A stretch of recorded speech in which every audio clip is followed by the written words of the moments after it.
자, 오늘은 인도사 부분에 대해서 이제 시작을 해보겠습니다. 인도사. 서아시아하고 인도사 부분을 선생님이 지금 같이 이야기를 하고 있고요. 요거 다음에 이제 그 서아시아 그리고 인도 부분의 근현대사 파트, 그러니까 정확히는 거의 현대사에 가까운 파트죠. 그 부분 하나 해서 요다 아마 선생님이 지금 강의를 3개 찍었나? 다 이것까지 하면 4개, 그거까지 하면 5개. 요 정도를 이제 선생님이 수업 시간 외적인 영역에서 3학년들만 좀 준비를 해서 나가려고 합니다.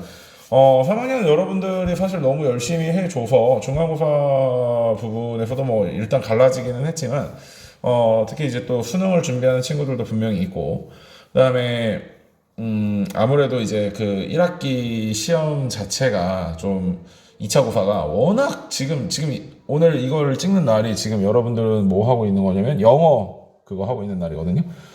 화요일이에요. 화요일 오후에 찍고 있으니까. 그래서 워낙에 행사가 많고 좀 그러다 보니까 수업을 나갈 수 있는 시간이 많이 부족했던 것 때문에 이 부분을 같이 좀 한번 나가면 더 좋을 것 같다라는 생각을 하고 있어서 여러분들에게 학업적으로 조금 부담이 되겠지만 그래도 여러분들 고3이잖아요. 그죠? 학업적인 부담을 어느 정도 이렇게 긍정적인 마음으로 이겨낼 수 있는 그런 마음가짐을 좀 가졌으면 좋겠습니다. 자, 인더스 문명부터 시작하겠습니다. 우리가 고대 4대 문명에서 배우는 문명입니다. 우선 이제 세계사의 1번 문제라고 얘기할 수 있는 메소포타미아 문명과 이집트 문명을 우리는 서아시아사 파트에서 했고요. 그 다음에 이제 인도 부분까지 들어오게 될 겁니다. 여기서 인더스 문명에서. 인더스 문명과 겐지스 문명을 좀 포함하게 되는데요. 사실 우리가 고대 4대 문명이라고 이야기를 하지만 이 고대 4대 문명은 중국의 변법자강 운동을 이끌었던 양계초, 양치차오라는 학자에 의해서 어떤 중국이 서양에 비해서 그러니까 뭐 우월하지는 않더라도 하다못해 떨어지지는 않는다라는 점에서 그 황하 문명을 끌어다 갖다 붙인 거긴 하지만 사실 황하 문명은 좀 많이 급이 떨어지는 편이다. 따라서 아무래도 세계사 1번 문제에서는 메소포타미아나 이집트나 또는 인더스 문명의 어떤 그런 등장 비율, 뭐 선지가 됐든 문제가 됐든 그런 것들이 좀 높다는 거. 그리고 실제로 뭐 중국도 황하 문명을 제외하고라도 그 이전에 이미 있었던 선대 문명들이 지금은 이미 계속해서 유물이 나오고 있기 때문에 사실 뭐 고대 서대 문명이라는 거를 황하를 빼고 뭐 다른 걸 집어넣는다면 뭐 말이 안 되는 것은 아니나 사실 이 고대 서대 문명이라는 것은 거의 동양을 제외하면 따지는 경우가 거의 없다라고 봐도 크게 문제가 없다고 몇 번 이야기를 했었습니다. 자, 우선 인더스 문명은 청동기를 기반하여 이제 등장을 했던 문명입니다. 이제 청동기의 특성상 신의 권위를 빌리는 신정 정치가 일어날 수밖에 없는데요. 왜냐하면 실제로 청동기라는 것은 굉장히 귀한 금속입니다. 그 이후에 등장했던 더 단단하고 더 많이 보급할 수 있는 그러한 철기보다도 훨씬 더 귀한 금속이었기 때문에 굉장히 소수의 사람들밖에 그 청동기를 무장하거나 또는 가질 수가 없었거든요. 따라서 어떠한 강력한 군대나 어떤 질서 이런 것들로 국민들에 대한 통제가 불가능하기 때문에 여기서는 신의 힘을 빌리는 그러한 신정 정치가 발달할 수밖에 없습니다. 우리나라의 고조선을 생각해봐도 조금 비슷한 맥락으로 받아들일 수 있을 것 같아요. 따라서 당연히 신정 정치, 신권 정치, 재정일치 이런 사회가 이루어지게 되었고 모헨조다로와 하라파라는 계획 도시가 있었다는 점. 또 일각수 짐승 숫자에 뿔각자를 써서 하나의 뿔이 난 짐승, 뭐 유니콘이다 뭐 이런 개소리도 있는데 어쨌든 그런 일각수 모양의 어떤 인장들을 통해서 문자가 있었구나라는 것은 확인해 볼 수 있으나 아직 이 문자가 해독되지는 않았다는 것이죠. 또 메소포타미아 지역과 교류를 했다는 증거들이 발견되고 있는데 이것은 이제 1호 개정교육 과정에서 추가된 내용이라는 것입니다. 근데 그 이후에 여기 밑에 지도에서도 보듯이 아리아인의 이동이라고 얘기해가지고 아리아인이 이동을 해오게 되는데요. 실제 아리아인은 독일의 그 히틀러가 아리아 뭐 지상 제일주의 뭐 이런 걸 주장했던 그 아리아 백인의 계열입니다. 그 백인의 계열이 철기와 함께 인도를 남하해가지고 기존 원주민들을 몰아내고 겐지스 문명을 만들게 되는데 이것은 아무래도 스파르타와 굉장히 비슷한 형태를 가지게 됩니다. 스파르타 역시 북쪽에서 내려온 이주민이었던 도리스인들이 그 지역의 원주민들을 어떤 뭐 비자의 소작인이라든지 뭐 페리오이콘이나 뭐 그런 것들로 만들고 나서 지배를 했었잖아요. 여기도 마찬가지입니다. 소수의 아리아인이 대다수의 원주민들을 지배하는 과정에서 등장하게 되는 것이 바로 카스트 제도죠. 이러한 카스트 제도를 정당화하기 위해서 브라만교가 등장하게 되고 브라만교에서는 자연신을 숭배하면서 이들의 숭배하는 노래를 기록한 것들이 바로 베다라는 것입니다. 자, 그런데 BC 6세기에는 이러한 과정에서 변화가 일어나게 됩니다. 그 변화가 어떻게 일어나게 되냐면 상업과 전쟁을 통해서 변화가 일어나게 되는데 우선 BC 6세기가 되니까 상업도 굉장히 발달하게 되고 그런 과정에서 이제 서로가 어떤 금전적인 부분이라든지 영토적인 부분이라든지 이런 거에서 이득을 취하기 위해서 국가와 국가 간의 전쟁이 굉장히 많이 일어납니다. 따라서 카스트 제도를 구성하고 있었던 브라만, 크샤트리아, 바이샤, 수드라, 다시 브라만 제사장, 크샤트리아 왕과 귀족들, 그다음에 바이샤 평민들, 그다음에 수드라 천민들까지 그러한 계급 중에서 크샤트리아와 바이샤가 굉장히 크게 성장을 하게 됩니다. 그런데 이제 항상 전교 1등에 대해서 가장 불만을 가지고 있는 것은 전교 2등이듯이 이러한 브라만교, 다시 말해 카스트 제도에 대해서 불만을 가지고 있는 사람들이 등장하게 되고 그들이 바로 왕과 귀족들이었던 크샤트리아죠. 이런 크샤트리아의 어떤 불만에 따라서 크샤트리아의 일부였던 순간적으로 또 왕국 이름을 까먹었다.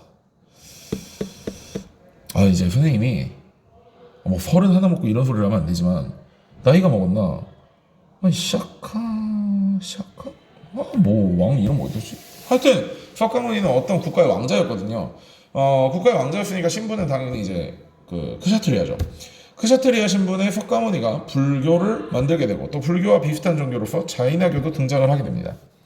다만 이제 불교와 자이나교에서 약간 좀 다른 관점이 있는데 이들은 모두 인간 세상의 어떤 인간 세상, 그러니까 돌고 도는 그 윤회의 사슬 또는 어떤 나의 죄값, 이런 업에서 벗어나기 위한 해탈, 이런 것을 강조를 하는데 그 해탈로서 가는 방법에 대해서 약간 방법론적인 차이가 존재한다는 거죠. 불교는 자비, 수행, 이런 것들을 강조를 했다면 자이나교는 수행은 수행인데 겁나 고통스러운 수행인 고행을 강조했다는 겁니다. 근데 실제적으로 고행이라는 게 좀 사람이 할 만한 그러한 수행들이 아니어가지고 아무래도 좀 더 보편적으로 많은 사람들이 시행할 수 있는 불교가 조금 더 조금이 아니죠. 굉장히 큰 인기를 얻게 되고 자이나교는 크게 성장하지 못했었던 것이죠. 그러한 불교를 바탕으로 발전한 것이 마우리아와 쿠샤나 왕조입니다. 자, 우선 먼저 등장한 마우리아 왕조는 전성기는 이제 아프카 왕 시절인데요. 인도 남부를 제외하고 거의 대부분의 그 영토를 확보를 했습니다. 여기서 보이는 여기 요 오른쪽 지도 보이죠? 이 굽타는 요 밑에 있는 왕조고 이제 요 오른쪽 지도를 보면 쿠샤나 왕조와 마우리아 왕조의 영토가 이제 슬쩍 보이게 되거든요. 여기서 이제 이 지도를 보면서 마우리아 왕조가 이거구나, 쿠샤는 이거구나, 뭐 나중에 이제 배우는 굽타고 지도를 보면서 구분할 수 있는 그러한 능력이 필요하다는 거죠. 자, 이때는 상좌부 불교가 많이 발달을 했었는데요. 상좌부 불교는 선생님하고 이제 여러분들이 한국사에서 한번 크게 다루었던 적이 있습니다. 내가 니들을 한국사를 가르쳤던 학년이니까 내가 이걸 얘기할 수 있다고 생각하는데 우리 그래도 한번 다시 되돌려보자면 상좌부 불교는 일단 개인의 해탈을 중시하다 보니까 아무래도 개인의 수행이 강조가 되고 출가, 이렇게 집에서 나가는 출가에서 수행을 하게 되고 또 그런 과정에서 사리가 많이 생기니까 사리를 보관하기 위해서 스튜파, 그러니까 사리를 보관하는 탑, 이런 형태의 유물이 발달했다는 거죠. 자, 그러한 내용들을 좀 되살려보고 따라서 또 아프카 왕의 석주, 이거는 이제 꼭 탑이 아니더라도 그 수레바퀴 모양의 석주가 있는데 이런 석주가 홍석주가 아니라 그 석주를 이제 여러분들이 또 다른 유물로서 마우리아 왕조의 대표적인 유물로서 기억해둘 필요가 있다는 거. 그리고 이제 바닷길을 통해서 동남아시아 지역으로 전파가 됐고 마우리아 왕조 자체가 아프카 왕이 죽은 다음에는 조금 쇠퇴해 나갔다. 그 뒤로 이제 등장한 나라가 이제 쿠샤나 왕조인데요. 쿠샤나 왕조의 전성기는 카니슈카 왕 때고요. 지금 여기도 보면은 서북인도 지역을 많이 먹고 있거든요. 좀 더 잘 보이게 보라색으로 체크를 여기를 먹고 있는데 이게 사실 요 비단길의 어떤 길목입니다. 그 비단길의 길목에 있으니까 당연히 뭐가 발달하겠어? 중개무역이 발달하겠죠. 그리고 이 과정에서 불교는 대승불교로서의 변화를 가지게 되는데 여기는 이제 개인의 해탈을 중시하는 게 아니라 중생의 구제를 좀 더 목적으로 하는 그러한 형태의 불교로 발전을 하게 되고 이 유물은 서역에서 넘어온 어떤 헬레니즘 문화와 이제 융합이 되기 시작하면서 어떤 새로운 형태의 불상, 그러니까 분명히 인도인이지만 어떤 그리스 로마식의 옷을 입고 있는, 그러니까 뭐 이렇게 수건 둘둘만 토가라고 하잖아요. 그런 형태의 옷을 입고 있는 간다르 불상이 발전하게 된다는 거.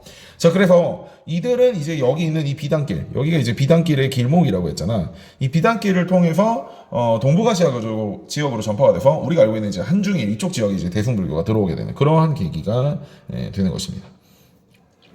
자, 이들은 이제 사산조 페르시아의 침입 이후에 쇠퇴하게 됐다는 거 이렇게 보시면 되고, 자, 그 다음에 이제 굽타 왕조가 발전을 하게 됩니다. 이 굽타 왕조는 찬드라굽타 1세 때 건국이 됐고 전성기는 찬드라굽타 2세 때인데요. 이때가 이제 최대 영토를 확보했고 인도 고전 문화의 황금기라고 이야기할 수 있습니다. 우선 이제 지금도 인도에서 가장 많이 믿는 종교인 힌두교가 이때 등장을 하게 되고, 힌두교는 이제 브라만교와 불교의 내용을 약간 섞어가지고 만들어낸 그런 종교거든요. 여기 진짜 어마어마하게 많은 신들이 있습니다.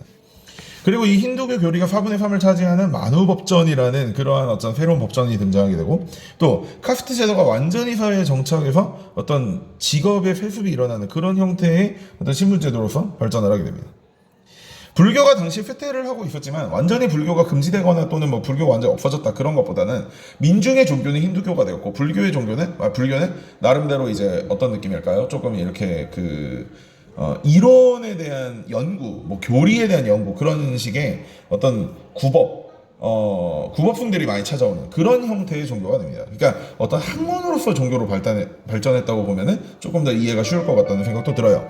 자, 그래서 날란다 사원 같은 곳에서 구법승들이 이제 수행을 하게 되는데, 여기 이제 대표적인 구법승들이 이제 해초 같은 사람들이죠. 8세기에 넘어왔던 그런 사람들이고, 그다음에 이제 산스크리트어 문학이 발달하게 되면서 마하라바타나 라마야나, 그리고 가장 중요한 사콘탈라 같은 이런 작품들이 쓰여지게 된다는 것입니다. 이 사콘탈라는 그 칼리다사라는 사람으로부터 쓰여졌다. 작가가 밝혀진 몇 안 되는 산스크리트어 문학이다. 다음에 이제 굽타 양식이라고 해가지고 아잔타라든지 엘로라 석굴 같은 것들이 발달을 했고요. 여기서 또 자연과학이 굉장히 크게 발달하게 되는데, 우리가 이미 마야사에서 마야를 배우면서 배웠던 영의 개념이, 그러니까 뭐 예를 들어 아메리카 대륙에서는 마야, 그 다음에 동양에서는 동양뿐만이 아니라 이 오른쪽에 이제 유라시아 대륙에서는 인도에서 영의 개념이 많이 이야기되었다는 거, 그리고 십진법을 활용했다는 거와 아리아바타라는 사람이 등장을 하는데, 이건 이제 2015 개정교육권에서 등장을 했거든요. 원주율을 이용해서 지구 둘레를 계산하고 자전설을 주장했던, 그러니까 이 자전, 공전 말고 자전을 한다라는 걸 주장했던, 굉장히 이제 진짜로 자연과학이 많이 발달을 했죠. 그걸 이제 뭐 8세기 9세기 이렇게 밝혔다는 거. 8세기 9세기란다. 저기 봐요. 이게 언제야? 5세기 6세기에 밝혔다는 거. 자, 그 다음에 에프탈의 침입으로 약화가 돼서 이제 6세기는 멸망을 했다라고 이제 보시면 될 것 같습니다. 자, 넘어가서 이슬람의 전파 시기를 보겠습니다. 이제 8세기 초가 되면은 이슬람교가 이제 전파가 슬슬 되기 시작하고요. 그래서 이제 가즈니 왕조나 구루 왕조, 또 남부 지역에는 촐라 왕조, 이런 국가들이 생기게 되는데, 그 이후에 여기 이제 적당히 넘어가고, 그 이후에 델리 술탄 시대가 이제 시작이 됩니다. 델리 술탄 시대에는 아이바크, 맘루크의 일부였던 아이바크가 건국을 했고, 우리 이미 이전에 배우고 들어왔으니까 아이바크가 뭔지는 알죠. 미안해. 맘루크가 뭔지는 알죠. 자, 수도는 델리에다 뒀고, 통치 방식으로는 이제 지즈야라고 해가지고, 요거는 이제 이슬람에서도 얘기가 됐었잖아요. 그죠? 이슬람교 사람들은 일단 종교가 다르더라도 일반적으로는 관용을 해줍니다. 다만 그들은 이슬람교와 다르게 지즈야라고 불리는 인두세를 조금 더 냈어야 되는데, 그러한 지지야만 내면 종교의 자유를 얻을 수 있었다는 건데, 문제는 지금까지 이 카스트 제도의 불만을 누리던 사람들이 너무 많았기 때문에 아무래도 그냥 평등을 주장하는 이슬람교로 많이 넘어가게 되었다는 거, 그런 걸 좀 보시면 되고, 문화에서는 이슬람과 힌두가 용합되면서 새로운 형태의 문화가 등장하게 되고, 쿠투브 미나르라고 해가지고 새로운 형태의 건축물이 등장을 합니다. 이게 쿠투브 미나르는 이제 그 델리 술탄 시대, 맘루크가 인도를 정복하고 나서 이제 어떤 기념탑 같은 느낌으로 세운 거거든요.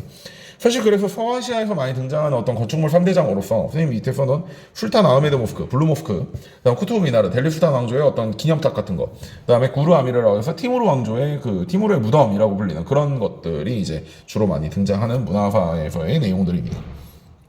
건축물들에서 내용이죠. 자, 마지막으로 무굴 제국 넘어가겠습니다. 무굴 제국과 무굴 제국 안에서의 인도 근현대사를 쭉 보면은 이제 인도사 나름대로의 전근대 영역은 마무리를 지을 수 있는데요. 자, 우선 건국은 바부로, 티무르의 후손이라고 불리는 바부로가 건국을 했고요. 정치적으로는 악바르 황제가 우리가 좀 기억을 해야 될 사람입니다. 악바르 황제와 그 반대되는 아우랑제브 황제, 이 두 사람을 좀 기억을 해야 되는데요. 일단 악바르 황제는 좀 관용적인 통치를 이제 시행을 했어요. 따라서 진짜 이슬람교였음에도 불구하고 힌두교도 왕비와 혼인 동맹을 맺고, 그 다음에 지지야를 완전히 폐지해서 이슬람교와 힌두교의 어떤 융합을 꾀했던 사람이라면 중앙집권 체제도 성공을 했고, 반대로 이제 아우랑제브 황제는 굉장히 최대 영토를 확보하고 정복군주로서의 어떤 그러한 역량을 보여주었지만, 이슬람 제일주의를 주장을 하고 타 종교를 탄압하는 과정에서 지지야를 부활시켰고, 이 과정에서 당연히 다른 종교의 반발이 굉장히 강하게 올라왔다는 겁니다.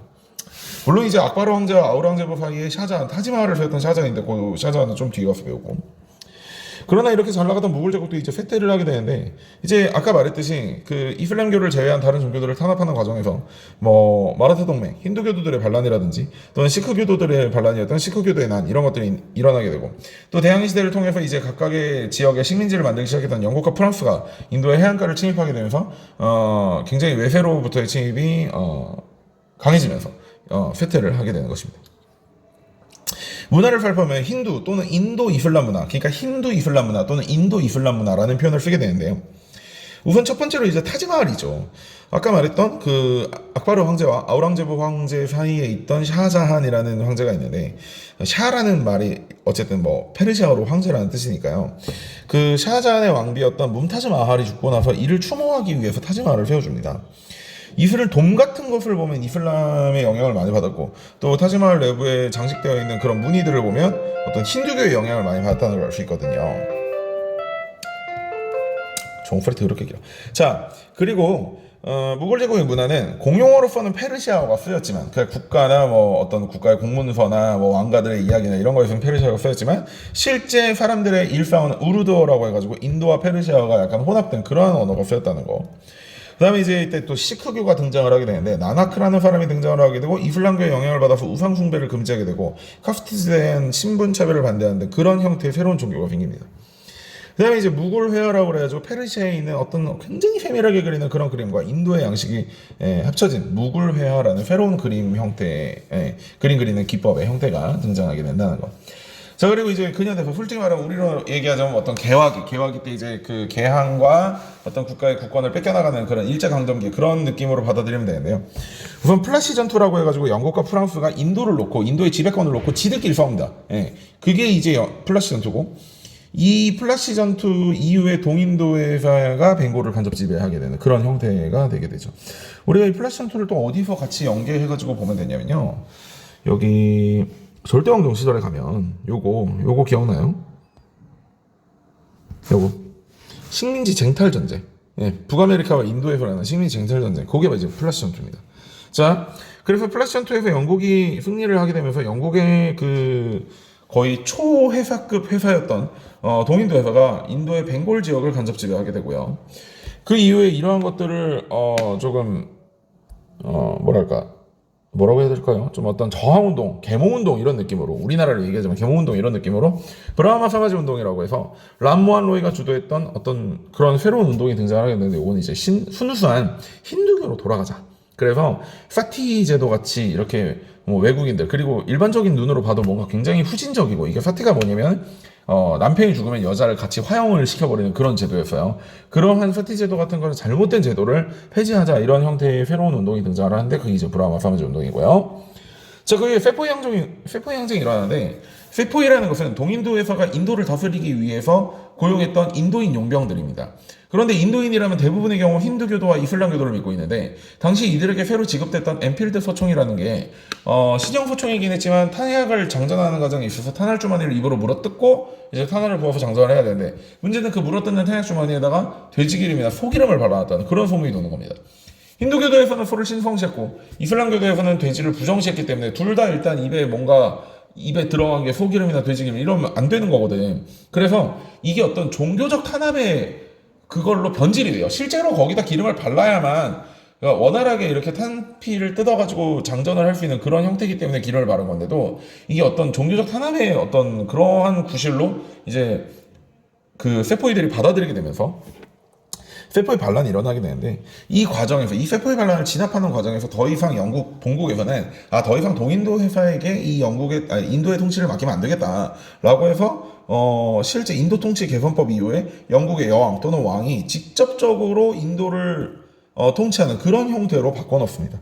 그래서 이때부터 영국령 인도 제국이라고 불리기 시작했고, 그 다음에 이제 우리나라 1920년대 민족 분열 통치를 생각해보면 좀 더 쉽게, 어떤 영국에 좀 더 이렇게 그 부역하는 친일파 같은 개념의 친형파, 그러니까 부역자들을 만들기 위해서 인도 국민회의를 만들었고, 사실 이들은 분명 처음에는 친형단체적인 성격을 띠고 있었으나 인도를 조금 더 편안하게 통치하기 위해서 벵골 지역에 분할령을 내려요. 이슬람과 힌두교도를 나눠가지고 인도를 분열시켜서 이들의 어떤 독립이나 자치 운동에 대한 것들을 약화시키기 위해서 이런 분할령을 내리게 되는데, 이 너무 뻔하게 노골적으로 그 내용이 너무 보여버리니까 이 인도 국민회의, 분명 친일 단체 또는 그러니까 친일 단체 같은 친형 단체로 만들었던 인도 국민회의가 반영 단체가 되어버리는 겁니다. 진짜 독립운동을 하게 되는 거죠. 이제 콜카타 대회 같은 데에서는 틸라크라는 사람을 중심으로 4대 강령이 발표되었는데, 스와라지와 스와데시, 그러니까 4대 강령 중에 두 가지만 기억을 하면 됩니다. 스와라지, 스와데시, 자치. 일반 식민 통치가 아니라 자치. 두 번째는 국산 물품을 사용하자. 영국의 물품을 배척하자는 거죠. 그러니까 실제로 영국에서 인도의 면직물 때문에 산업혁명이 시작됐다고 선생님이 가르쳤잖아, 그지? 그런데 그 가르쳤던 산업혁명의 결과로 공장에서 기계로 찍어냈던 그러한 면직물들이 인도로 역수입되기 시작하면서 인도의 어떤 그 직물 기술자들이 전부 다 직장을 잃어버리게 되고, 그다음에 벵골 지역에서 어떤 그 영국인의 과중한 세금, 아까 그 동인도에서 간접 지배할 때요, 그런 것들이 지속되면서 인도의 농축 산업도 완전히 망가져버리는 그런 형태가 일어나 버렸기 때문에, 그러한 영국의 물품을 파는 게 아니라 우리나라의 물품을 이용을 하면서 우리나라 사람들의 어떤 생계를 다시 한번 되살려주자. 이게 바로 이제 스와데시 운동이라고 할 수 있습니다. 1차 대전이 일어나고 나서 완성적인 병력 부족에 시달리던 영국군은 인도에 있는 사람들을 훈련시켜서 1차 대전에 투입할 생각을 합니다. 따라서 영국은 인도에게 1차 대전에 참전을 한다면 자치를 약속을 합니다. 전쟁 후에. 그러나 전후의 약속을 무시하게 되고, 우리나라의 치안유지법과 비슷한 롤러트법 또는 롤렛법, 롤럿법, 발음에 따라 좀 다르긴 하지만 그러한 법을 도입을 하게 되거든요. 이 과정에서 간디는 비폭력 불복종, 그러니까 폭력을 행하진 않으나 저들의 말도 듣지 않는다라고 얘기하면서 완전 자치를 주장한 반면, 조금 더 과격파였던 내로는 무장투쟁을 하고 인도가 완전히 독립을 할 수 있어야 된다라는 완전 독립을 주장하면서 인도 독립동맹이라는 새로운 단체를 만들어서 독립운동을 시행을 합니다. 이후에 영국은 인도로부터의 어떤 그 수탈을 좀 더 늘리기 위해서 사람의 생활에 꼭 필요한 소금을 영국만이 전매할 수 있는 약간 소금 전매제, 염찰 전매제 이런 거 생각하면 되겠죠. 그런 소금의 전매인 어떤 소금법을 도입을 하게 되는데, 그 과정에서 간디는 직접 사람들을 이끌고 행군하여 바닷가에 가서 직접 손으로 소금을 만들어가지고 영국의 법에 저항하는 그러한 운동을 펼치게 되죠. 물론 이 과정에서 당연히 카스트별로 이제 인간이 분리되어서 가고 있었기 때문에 선생님은 개별적으로 간디를 그렇게 좋아하는 사람은 아닙니다. 실제 선생님이 인도인 친구가 한 명 있어요. 게임에서 만난 사람인데, 인도인 친구한테 물어봤을 때도, 인도 사람 영어 잘합니다. 인도인 친구한테 물어봤을 때도 사실 간디에 대해서 이렇게 긍정적으로 생각하는 사람이 있고 긍정적으로 생각하지 않는 사람이 거의 반반 수준이 될 정도로 인도에서는 굉장히 평가가 많이 갈리는 사람입니다. 그러니까 실제로 존경은 하나, 그 간디가 가지고 있었던 생각이나 정책이 인도에게 맞다라고 생각하는 사람 반.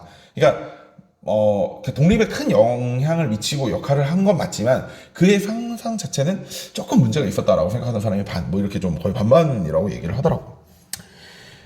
자, 그러고 나서 이제 신인도 통치법이 제정이 되고요. 실제로 워낙에 이제 간디나 네루의 어떤 저항이 대단했기 때문에 신인도 통치법이 제정이 되고, 군사나 외교를 제외하고는 자치권이 주어지게 되고요. 2차 대전 이후에 이들은 독립을 하게 되는데, 그 이후에 이제 종교의 갈등으로 인해서 결국은 인도와 파키스탄으로 분리 독립이 이루어지고, 파키스탄 역시 동파키스탄과 서파키스탄으로 분리가 돼서, 서파키스탄이 우리가 알고 있는 지금 현재 파키스탄, 동파키스탄은 방글라데시로 가게 됩니다. 또 인도교들은 지금 우리가 알고 있는 인도 연방, 인도공화국이 기원이 되는 거죠. 자, 이렇게까지 하면 좀 과도하지 않는 선에서, 그리고 여러분들이 인도사로 나오는 한 문제를 맞출 수 있는 정도의 선에서 인도사를 마무리 지어봤습니다. 자, 여러분 열심히 공부하고 다음 시간에 근현대사 부분, 그러니까 서아시아 부분의 독립운동 부분을 조금 더 살펴보면서 마무리를 짓도록 하겠습니다. 여러분 고생 많으셨습니다. 안녕.